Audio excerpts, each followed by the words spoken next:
Good morning বন্ধুরা, আমি চলে এসেছি আজকে আরও একটি নতুন ভিডিও নিয়ে। তো দেখো, আমি অলরেডি এইটা করতে শুরু করে দিয়েছি। এইটা হচ্ছে চিকেন পকোড়া। বাজারে অন্যভাবে বা দোকানে অন্যভাবে চিকেন পকোড়া বানায়, আমি এগুলো বাড়িতে খাওয়ার জন্য এইভাবে বানিয়ে নিয়েছি।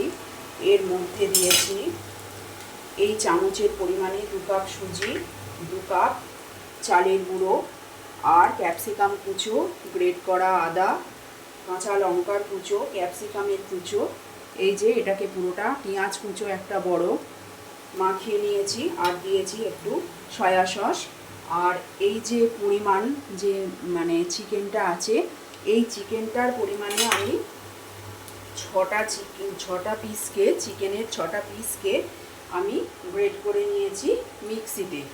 তো দেখো, এরপর আমি এটাকে খুব সুন্দরভাবে নুন দিয়ে আর বিট নুন দিয়ে 2 রকমের লবণ আছে এর মধ্যে মিশিয়ে নিয়েছি।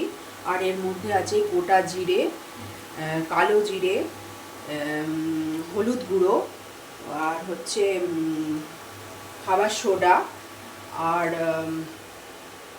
আলুর দমের যে একটা মশলা হয় সেই আলুর দমের মশলা সব দিয়ে আমি ভালোভাবে এটাকে মাখিয়ে নিয়েছি। আর আমি এই মিশ্রণটা যে তৈরি করেছি, এই মিশ্রণের মধ্যে আমি 1 ফোঁটাও জল দিইনি। তারপর আমি এটাকে এরকমভাবে গোল গোল শেপ দিয়ে নিয়েছি। এই যে এইরকম গোল গোল শেপ দিয়ে আমি কড়ায় ভেজে নিচ্ছি। তো চিকেন পকোড়া এইভাবেও বানানো যায় বন্ধুরা।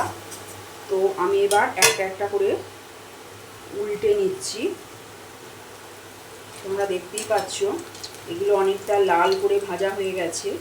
আর তোমাদের সামনে আমি এই যে দুটো চিকেন পকোড়া বানালাম, সেই দুটো আমি এখানে ছেড়ে দিচ্ছি। তো এবার আমি এই যে চিকেন পকোড়াগুলো আছে, ওই চিকেন পকোড়াগুলোকে একটা একটা করে এই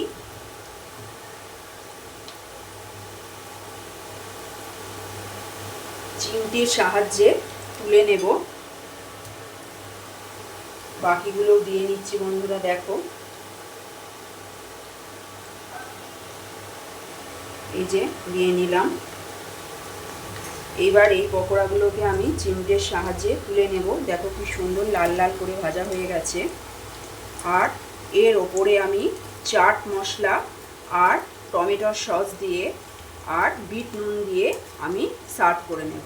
তো দেখো বন্ধুরা, কত সুন্দরভাবে লাল হয়ে ভাজা হয়েছে।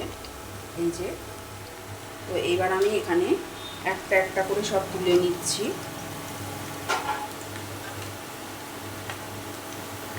এই যে সব লাল করে ভাজা হয়ে গেছে, একটা একটা করে সব তুলে নিচ্ছি।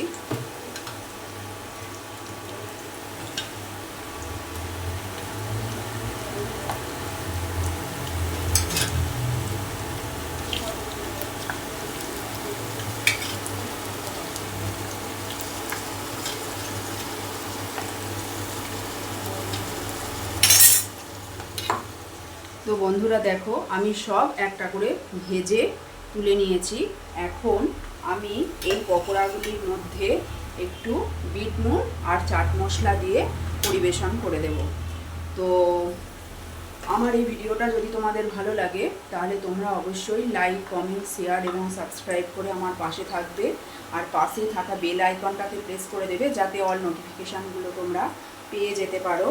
আর আমি এই ভিডিওটাকে আর বেশি দীর্ঘ করব না। তো পরবর্তী সময়ে নতুন রান্নার কোনো ভিডিও নিয়ে আমি তোমাদের সামনে চলে আসব। সো টাটা বন্ধুরা, সবাই সুস্থ থেকো, ভালো থেকো। পরবর্তী ভিডিওতে তোমাদের সঙ্গে আমার আবার দেখা হচ্ছে। টাটা।